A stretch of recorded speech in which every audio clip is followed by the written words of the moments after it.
So there's been a lot of, I say a lot. There's a history of relationship issues at City Hall because we operate under the form of government: strong mayor, weak council, right? And so on one side, people will say that the mayor operates from a bully pulpit. And then on the other side of the aisle, one would say that it is still incumbent upon the city council person to know the ins and outs of the day-to-day operations of the city. What do you think about that form of government: strong mayor, weak council? As long as everyone remembers the common goal, where we're going, we might differ on how to get there. But I think we've lost sight that we're here for the city of Jackson. And that's why our whole movement is reviving Jackson. We're here to revive Jackson. And we stay focused on that. We may argue about, how to do different things, but we also can't let an issue separate our relationship and our representation of the city. So if this issue, we don't agree on this issue, that means we don't agree on that issue. That doesn't mean I don't like you. It's not personal. Right. We just don't agree on this issue. But it also can't roll over into another issue. Now there are two issues that we don't agree on just because I really didn't agree on this issue. And so we have to have a more focused leadership on the common goal. Jackson is our goal. And that's a maturity issue as well, right? Because, honestly, in politics, as long as I've been around politics, I've come to understand that you have no permanent issues, right? You don't have permanent friends, or you don't have permanent situations. There are just always issues, and so you can agree to disagree and move on. So I think a maturity or lack thereof. We talked earlier about culture, and the culture that we have needs a lot of work, both in the city government, in the city period. Residents, a better culture, so that we don't have as much divisiveness. And true and progressive and aggressive leadership can iron out all those things. I remember I was in a unit one time where I had a couple guys from Georgia whose parents were Klansmen. One of them was a Grand Wizard, and I had a couple guys from New York whose parents were Black Panthers, and I had a couple homosexuals and a couple females, and they said, well, if anybody can make that situation work together, Dekeither Cain. And so we did, and we had our bumps and bruises. We had our ups and downs, right. But we were able to work that situation together using the common goal. Why are we here? We are here to live. Gotcha. So Jackson has about 174,000 residents. Roughly 32,000 people would decide who becomes the next mayor. That number is significantly smaller when it comes to city council wards. Right. If memory serves me correctly, Ward 4, only about 4,500 people. 5,027. So would you say that the voters in Ward 4 suffer from voter apathy at an abnormal rate than other voters across this city? Well, they don't feel that, a lot of them don't, the ones that don't vote, don't feel that their vote matters.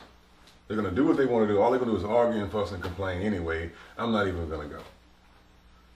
But now what we're saying now is be a part of what's going on in your city, and also and engage in people. You will be amazed that some of the best ideas have come just from people who've been sitting around thinking. So what we have to do is engage all of us instead of huddling up in little corners and just engaging the people who we like. Right. But is that number startling to you? 174,000 residents and only roughly 32,000. Ward 4 has over 16,000 registered voters. They are already registered, ready to vote. 16,000. Right. But only 5,000 right. actually vote. Right. How do you change that? How do you change that culture? Well, that's a culture piece as well. More of them vote during a presidential election. But we have to. That's a culture piece. Why do you think that? Though? Why do you think? And I know the word that I'm looking for you to say, but why do you think that more vote during a presidential election and not on a local level when clearly the president can't do anything on the ground here? Nothing. Yeah. So one of the things that more people vote for a presidential election is because it's a lot more hype to it. It's a lot more. They don't understand The reason less people understand, those people who do vote for a municipal election understand that a strong local government can shield you from bad decisions made by your state and bad decisions made by your nation. But also, they touch you every day. Your police officers, your teachers, your streets, your water, your local taxes that you pay. Now, what's your responsibility in getting that number up? Providing better leadership. And working my absolute best, doing my absolute best to engage the voters. When they feel that they're being engaged and a part of this process, they're more apt to take part of the process. Okay, so another duty, you control the purse strings. Mm-hmm. You approve the mayor's school board nominations, mm-hmm. but you also approve the mayor's department heads. Mm-hmm. And yet, with this mayor, there's no interaction from city council to individual department heads in particular. I want to talk a little bit about the police department, because that's a large voting block within itself. And again, this is me. I just don't think that city council members do their due diligence in terms of understanding the day-to-day operations of this city and really how much they can contribute to that. So when the mayor brings a chief of police before the council, what would you look for, or will you look for, rather? For being a prior military policeman, I've worn duty belt my whole life, especially my career in the military. And I understand that you need a certain quality of leadership, strong and uplifting and motivating leadership from a person who embodies a leader. When you look at them, when you see them talk, when you hear them talk, they have to be able to move people emotionally to do stuff that other people would want to do. We were talking at our campaign meeting last night about one of the hardest things to do when I was in the military is teaching someone to walk forward and shoot when somebody's shooting at you. It takes a really good leader to be able to train someone to be the rubber that meets the road in the line of defense. And that's what a police chief is doing, is bringing forth people and getting them to do uncommon things, unconventional things, and still maintain their personal life. So that's what I'll be looking for. Someone who has the leadership, the intestinal fortitude to really lead, not manage. They need to lead and be able to galvanize and bring forth other leaders, and not be intimidated by strong people, because the police chief needs super strong people right behind them, and then another group of super strong people. So they need to be able to infuse the police department with strong leadership and not be. One thing that draws urban police departments down is people who don't have that strong leadership background and embody that. They get intimidated by other strong leaders, and you can't put the fire out of your strong leaders. You need them to be raging bulls, because they're the ones who are those precinct commanders are the ones who are pushing basically the ground force out there to do some. You got people on all different types of drugs. It takes a really special person to be a police officer, because when you get in the car, you don't know what's going on and who's doing it. So we have to, again, link our police force with the survival of our community. They play an integral part in it, and my hat goes off to them. And we just need to provide a better support. There's some great men and women on the police force in Jackson, especially your on the ground. And we have to capture that talent. Right. Let's talk specifically about the precinct that's in Ward 4. Tell me about your interaction there. We have some great beat patrolmen here. It's also 2 precincts, 3 as well, and the morale. We have a morale issue in the police department, and we've lost a little over 20 police officers in the last 6 months citywide resigning because of morale. So we have to focus on the morale of our police department, and that, again, back to strong, aggressive leadership. One of the things that affects the morale is the inability to promote from within. That's true. The sergeant's exam for police officers has not been administered in forever, right? And that substantially affects the pay scale of a police officer. And quite frankly, the city of Dallas comes into Jackson and heavily recruits on a regular basis. So I guess my question then becomes, we're at the bottom of the pay scale when it comes to paying officers, and then it takes them 2 to 3 years to get a cost of living raised there. What can you do to change that? The city owns hundreds of properties, and we have some of the best people. Now, we may not have the money in our budget to give everybody in the city of Jackson a raise, but we can reward them with property in the city of Jackson. It'll get it back on the tax roll and give them what we have. We can give them real wealth, because real estate is real wealth. And like, we have police officers living in apartments, and we own property in the city of Jackson. We own houses. So why not reward these police officers, teachers, firemen, city employees who are doing a good work? It gets them to live in the city of Jackson, and it adds things to the tax roll, and then we can do other things economically. That reminds me of a residency requirement. Would you support that? Yes. That they live in Jackson? Well, all new hires. We can start with new hires. And why not everybody? Well, we have people who live outside the city of Jackson. Now, I'm all for that, but not right now. Now, let's just start off in the beginning with new hires in the city of Jackson. Let's get one of the 174,000 people who live here and to fill that position. And we can do that. If you're a new employee to the city of Jackson, we can do that and require that. And also, because they have a vested interest. Again, we are the feeding ground for other communities all around us. People who work here, and then they go other places and live and are pillars of the communities. They can be pillars of the communities right here. But I lead by example. Gotcha. So when I retired, I bought a house. My father lives around the corner from me.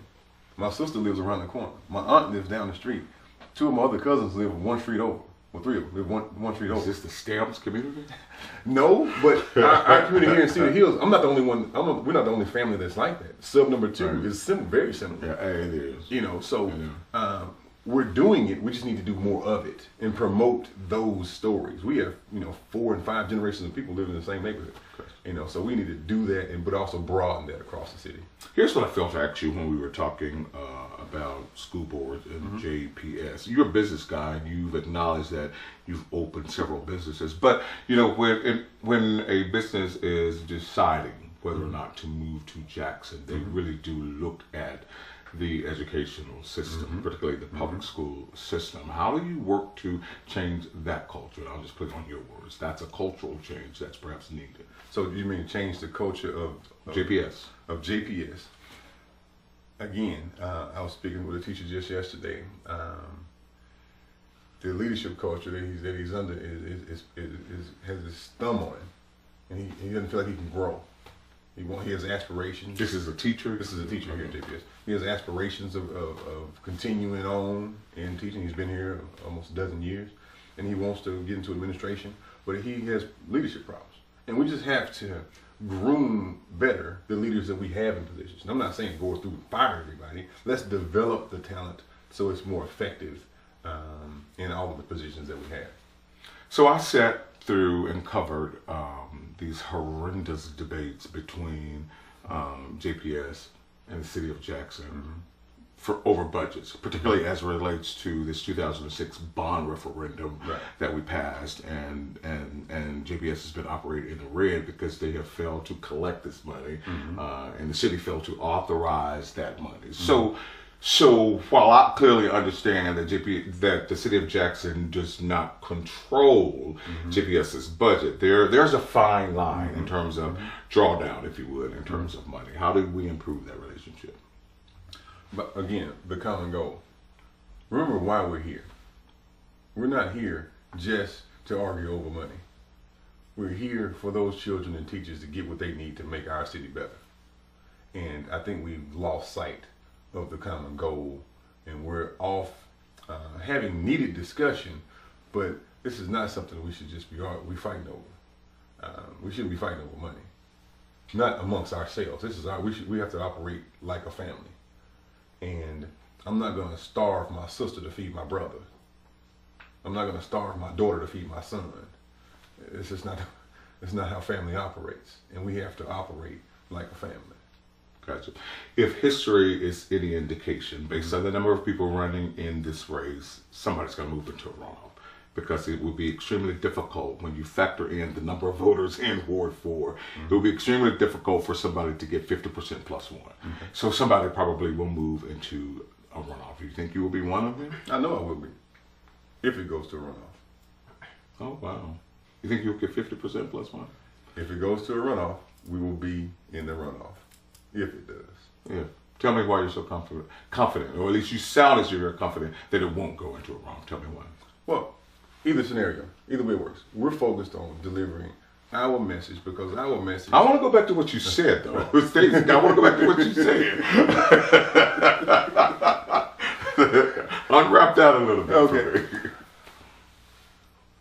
We haven't had too much of a negative response, because the things that we're saying, the things that we're proposing, are really common sense things. And we have moved to an academic type process in the city government, when we need to move towards some common sense solutions. Take for instance, coming from Dallas going to Atlanta, where can you stop for gas in the city of Jackson?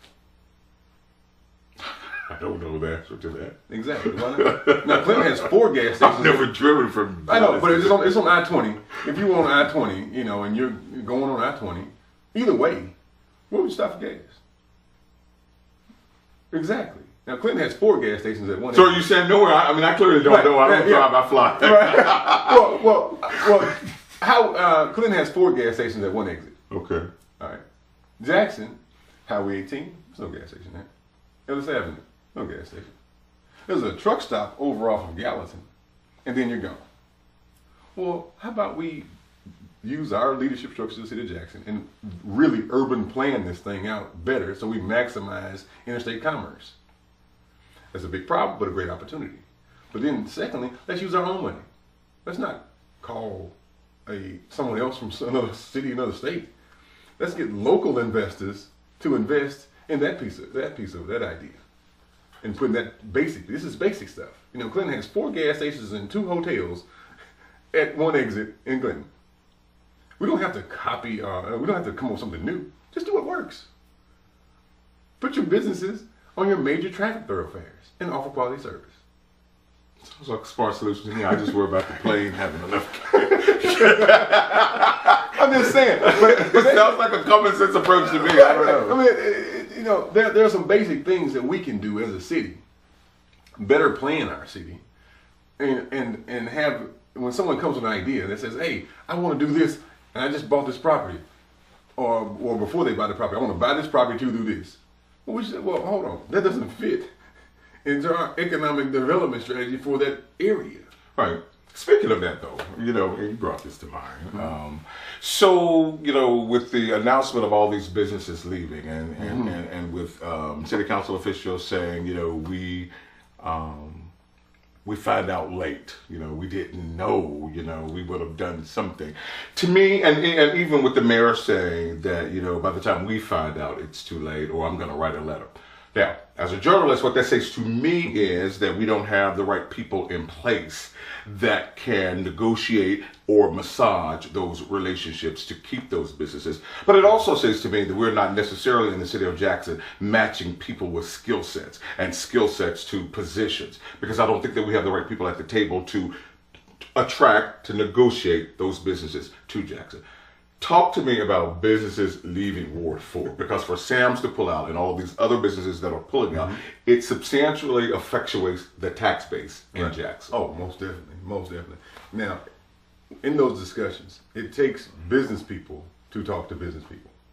It takes business-minded people. When I was a kid, when I was a child, I was taught to have 2 bikes, one to ride, one to rent. You know, it takes business people to talk to business people, people who understand business and understand how to give people jobs and how to bring economic development in. The example I gave you before, to look at a map and look at what are the economic opportunities here, and to be able to articulate it in such a way that people say, you know what, that's a good idea.